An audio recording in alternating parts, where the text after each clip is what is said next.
ready, set, go. Yeah, whole team on a loose, kick it up like Kung Fu, untamed, yeah, cool, running plays like who knew, hella fast when I slide through, you would've thought we was in a zoo, engine roar like a lion do. Go, get ready, set, go.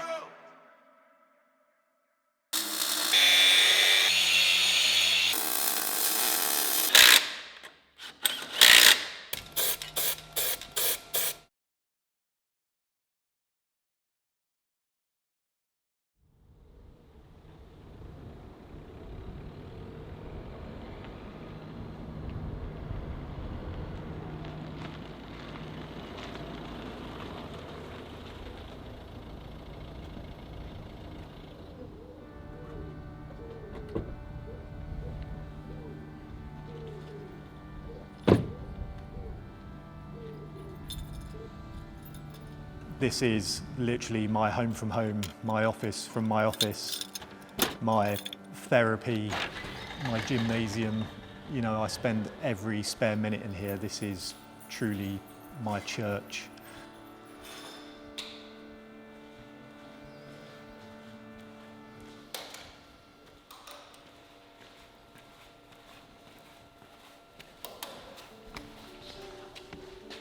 The affectionately known GT team, Army GT team headquarters. This is what is known in the military as a motor club, and it's a bit of a welfare facility for the serving personnel. I've been in this motor club for 10 years. It's on a RAF base just south of Bedford, and it's 10 minutes from where I live, so it's ideal. I've been working out of here since I had the Civic, through every iteration of race car that I've had. And this is, on the face of it, a team looks like a professional, full-on team, right? But when you scratch beneath the surface, this is where all the behind-the-scenes work takes place, and 90% of that is me on my own.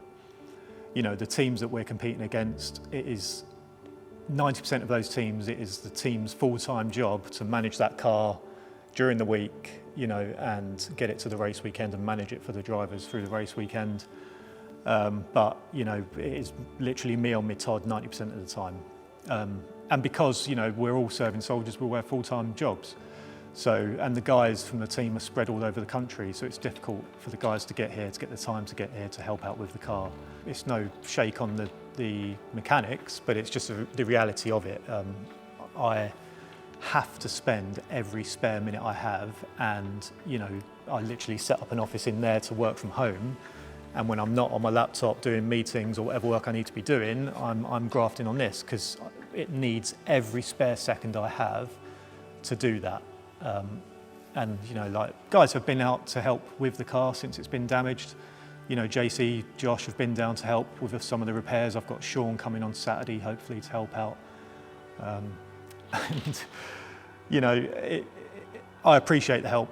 And I do really need it, but a lot of the time I'm just better off on my own, getting into the space and cracking on. And I think really I'm going to take this opportunity to give a bit of a shout out to my wife.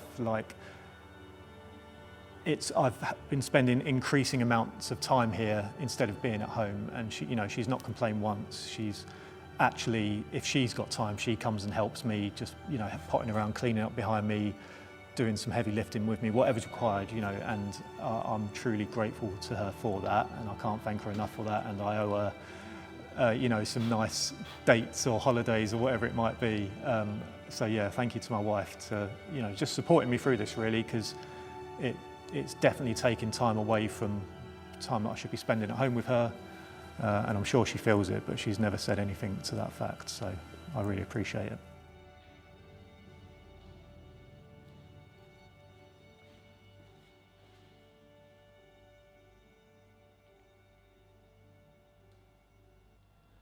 So some of the eagle-eyed amongst you might notice that the air jack mount is missing off of here, or the complete air jack assembly. So that was pretty much the only thing on the car that's integral to the frame that was damaged. It's not part of the structure of the frame, but it's something that is welded to the frame. So unfortunately it was just bent up so much, it was beyond repair. So what I've had to do is cut it off. And I did start to try and make my own one because it's just like three sides of a box that are folded around with a pipe through the middle, and you'll see in a second the air jack goes through that.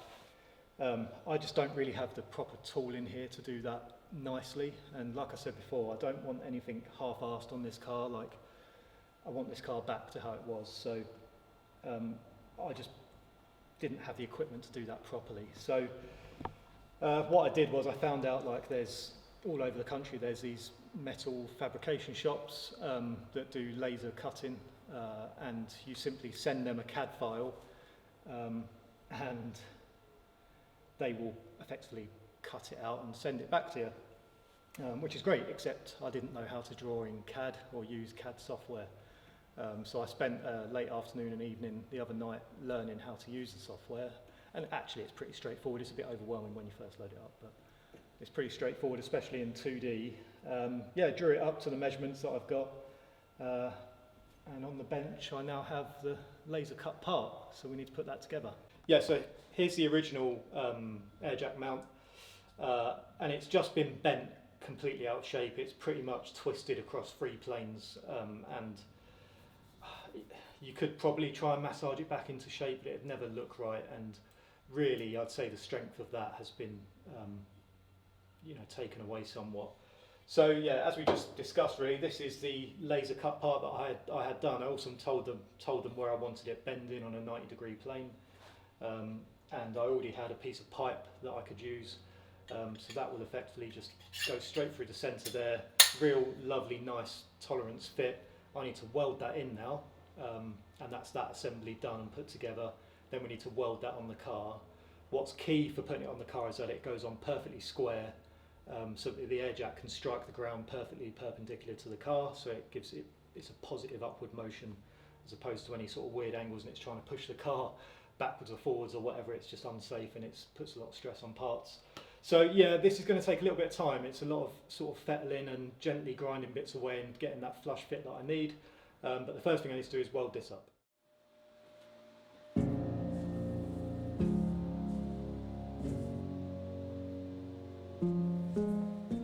So yeah, it's been 4 weeks since the crash, right?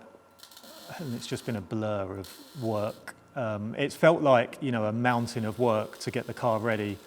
And I suppose it has been, really. There was a lot of damage to the car. I think we established at the end of Spa, like, the frame was straight. That was the key thing.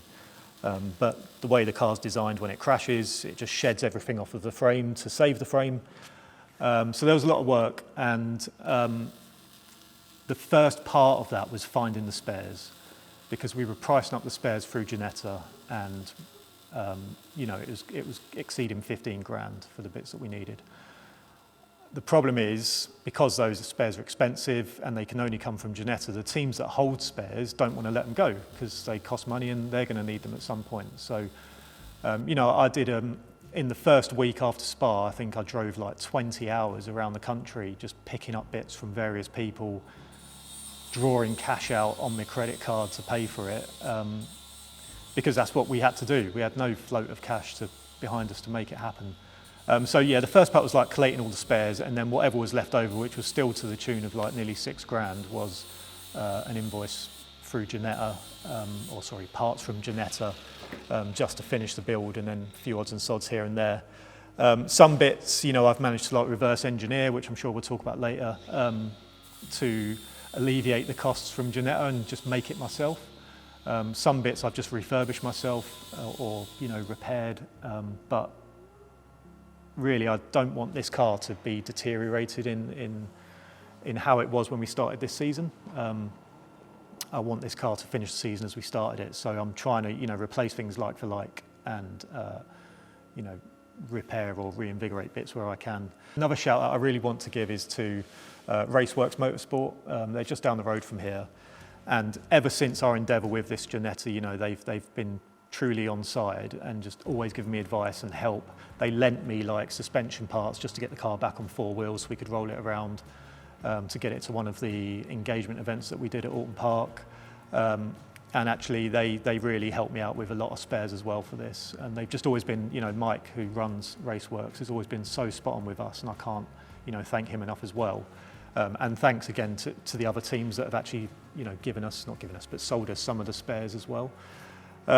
So yeah, and that it's been my priority above everything else for the past 4 weeks, because we are now into the last week. I've got this weekend and a few days next week, and then we're meant to be testing on Thursday. So yeah, the time crunch is on, but I think I can finally see a bit of light at the end of the tunnel with it. I know where the finish line is and I know what's needed now to get there. And it's a fair chunk of work, but it's not unachievable.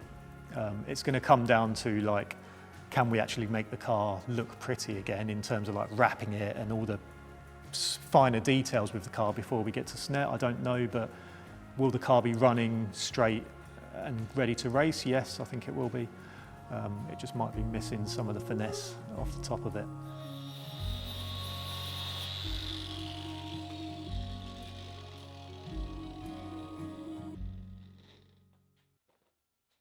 So this is the air jack, and quite simply this slots through here and is clamped at either end. This locking ring just winds all the way down into the top and clamps it down, but I just wanted to make sure that fits through there nicely. We've got a slight bit of play, which is what we need, which is what the other one has. But the key point is that once that's clamped down, that sits perfectly square inside there. It's not getting hung up on anything, and it's going to push down in a straight motion. Just need to get this on the car now.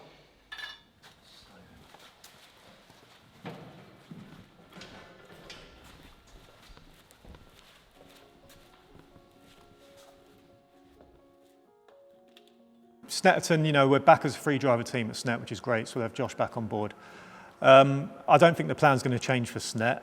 If anything, I think we need to plan to be mid-pack for Snet, because Snetterton's a very stop-start circuit. It's a lot of hairpins. It favours powerful cars. This car needs high-speed flowing circuits to carry speed through the corners, whereas Snet is quite tight and technical with a lot of long straights.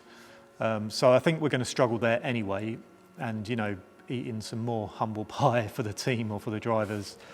I think we just need to take a step back and just get the car to the finish clean, and I'm getting a bit sick of my own voice with saying that, because we're not achieving it, and I'm not sure what we need to change to make that happen, to just reel ourselves in a bit and be like, look, let's just calm down, enjoy the race. Maybe the race will come to us with that old cliche, but let's just get to the finish and score some decent points. We can't afford now to drop any more rounds. We've obviously dropped race 2 at Spa, and I know we finished the race, but Alton Park we effectively dropped a lot of points because we were so far behind.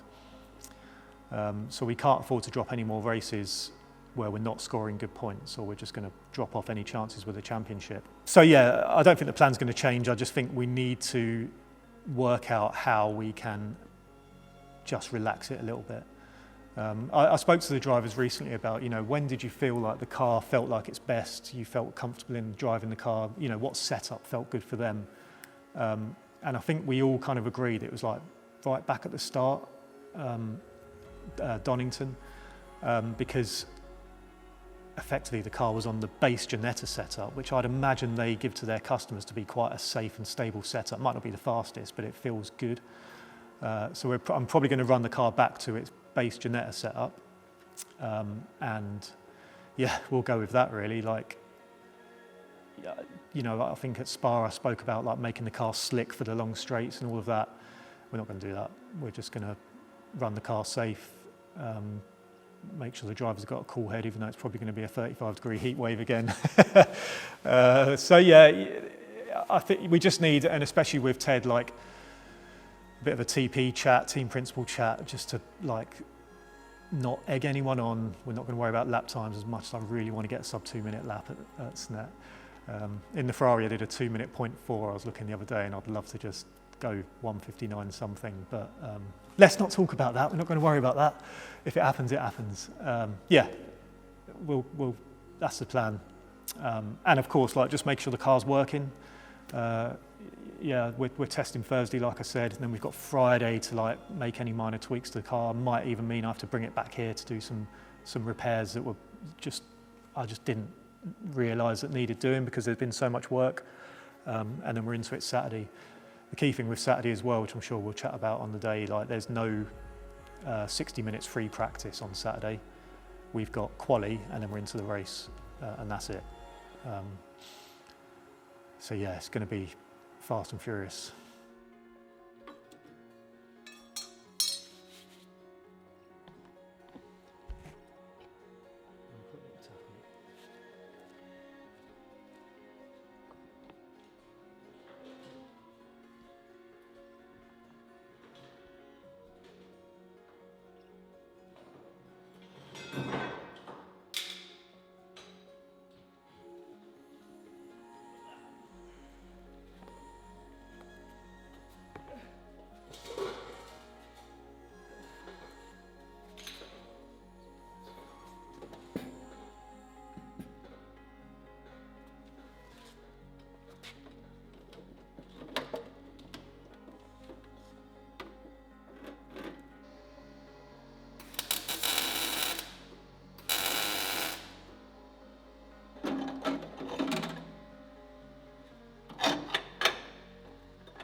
We've got, how many days have we got? Thursday, Friday, Saturday, Sunday, Monday, Tuesday, Wednesday. A week, 7 days to get this car finished and running again. Physical jobs, there's not too many. Like I need to remake the air jack mount. Once that's done, then I can get all the exhausts back together, which I need to do a bit of rebuilding. You might see some silencers over my shoulder. We've got a few cooling items to go in on the front. All of the fluids need bleeding, coolant, power steering, brakes. And I think that's really the bulk of it. You know, so that doesn't sound like a lot, but it just, the time for that adds up. I'm hoping by Sunday, the car's going to be running and driving again, and I can do a little test run outside just to make sure the systems are working, ABS, traction control, etc. Make sure the engine's okay, the gearbox, clutch after the accident. And then we're into what would be a normal pre-race week setup, you know, getting the car balanced, doing the alignment, and any other minor tweaks that I need to do. So it's definitely achievable as long as we don't hit any snags on the way.